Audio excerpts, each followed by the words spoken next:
আজকের ভিডিওটা তাদের জন্য যারা কখনো শান্তিপুর যায়নি বা গেলেও সেখানকার বিশেষ কিছু চেনে না। তো তাদের জন্য আমি আজকে নিয়ে এসেছি শান্তিপুরের কয়েকটা মন্দিরের খোঁজ। কোথায় কখন কিভাবে যেতে হবে তার সম্পূর্ণ ডিটেলস বলে দেবো আমি। সবাইকে পুরো ভিডিও দেখার জন্য অনুরোধ রইল। হ্যালো ফ্রেন্ডস, আমি Mampi and welcome to my channel what the hell. এই ভিডিওটা না অনেক দিনের, মানে তাও কম করে 6 মাস তো হবে, কিন্তু করব করে আর করা হয় না। ফাইনালি আজ বসে পড়েছি ভিডিওটা বানানোর জন্য। যত ঝড় জল যা হয়ে যাক, আজকে ভিডিওটা শেষ করবই। বেসিক্যালি আমি এই ফার্স্টবার শান্তিপুর এলাম। আমি এখানকার কিছুই চিনি না, কিছুই জানি না। টানা 5 ঘন্টা জার্নি করে শান্তিপুর পৌঁছানোর পরও আমি প্রচুর এক্সাইটেড ছিলাম, কারণ আমি পুজোর শাড়ি কিনবো। আমি গিয়েছিলাম শিয়ালদার শান্তিপুর লোকালে। স্টেশন থেকে মেন রোডের দূরত্ব মাত্র 1 মিনিট। 1 নম্বর প্ল্যাটফর্ম থেকে নেমে 2 নম্বর লাইন ক্রস করলেই আপনি পৌঁছে যাবেন মেন রোডে। এখান থেকে একটা টোটো ভাড়া করে নিন 2 ঘন্টার জন্য। আমরা 4 জন 250 টাকা টোটো ভাড়া দিয়েছিলাম। আপনারা আগে অবশ্যই দরদাম করে কমিয়ে নেবেন। প্রথমে গিয়েছিলাম শ্রী শ্রী অদ্বৈতপাদ বাবলা মন্দির। এখানকার পরিবেশটা কিন্তু খুবই নির্মল ছিল। চারিদিকে রয়েছে প্রচুর আম গাছ, আর মন্দিরটিরও চারিদিকে গাছপালায় মোড়া।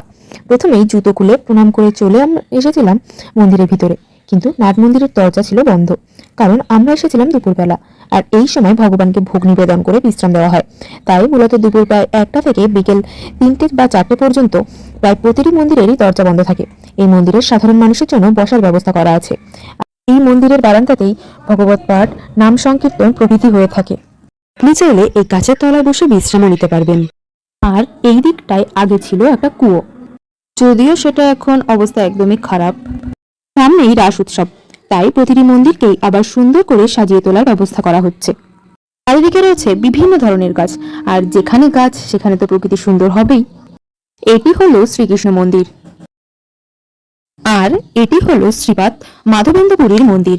এখানে তার আসন মাঝখানে, আর এই যে গাছটা, এখানে সবাই মানসিক করে ঢিল বেঁধে রেখে দিয়ে যায়। এখানে আছেন শ্রী চৈতন্যদেবের বিগ্রহ। আপনি যদি গাছপালা ভালোবেসে থাকেন, তবে এই সব জায়গায় গেলে আপনার ভালো না লেগে থাকবে না।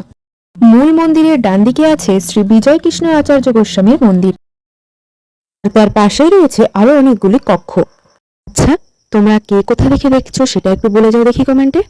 মন্দিরের মূল ফটকের একদম সামনেই বাম হাতে আপনারা এই গাছটিকে দেখতে পাবেন।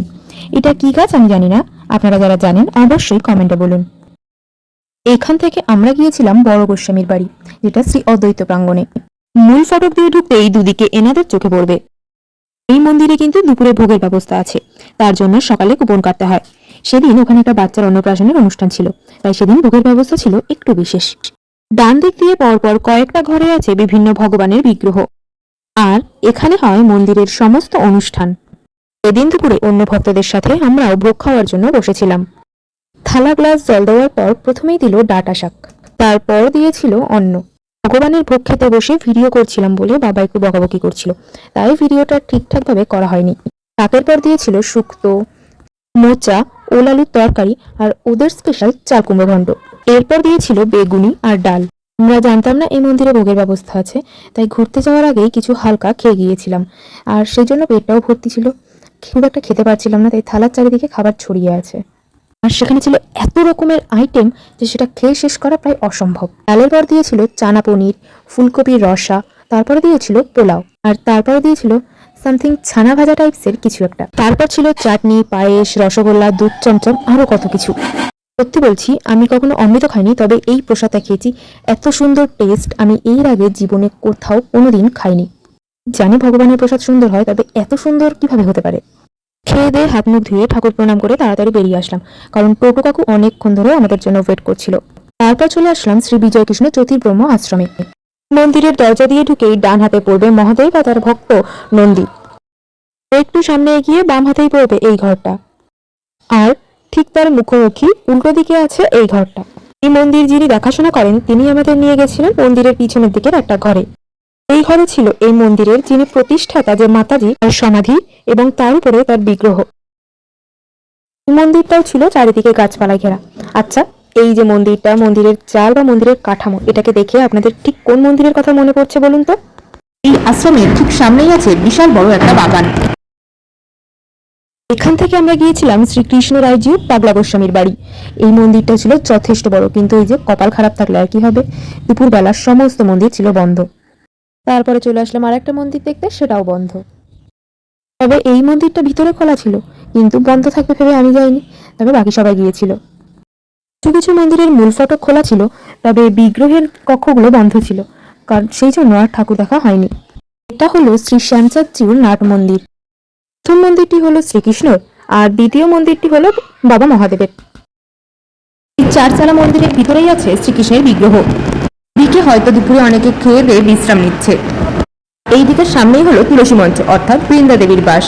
এখানেও আছে শ্রীপাদ মাধবেন্দ্র পুরী প্রভুর একটা মূর্তি।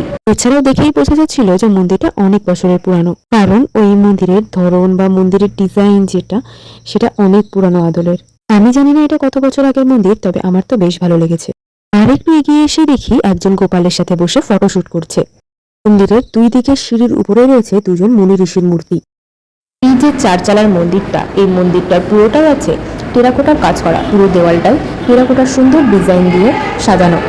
এখান থেকে বেরিয়ে আমরা চলে আসলাম আর একটা মন্দিরের সামনে। মন্দিরটার নাম হলো শ্রী রাধা মদন গোপালজিউ মন্দির। এখান থেকে গিয়েছিলাম ছোট গোস্বামীর বাড়ি, মানে দ্বিতীয়তে যে বড় গোস্বামীর বাড়ি গিয়েছিলাম এটা তারই ভাই। রীতিমতো প্রতিটা মন্দির বন্ধ পেয়ে আমরা দুঃখে কষ্টে ডিপ্রেশনে চলে গিয়েছিলাম।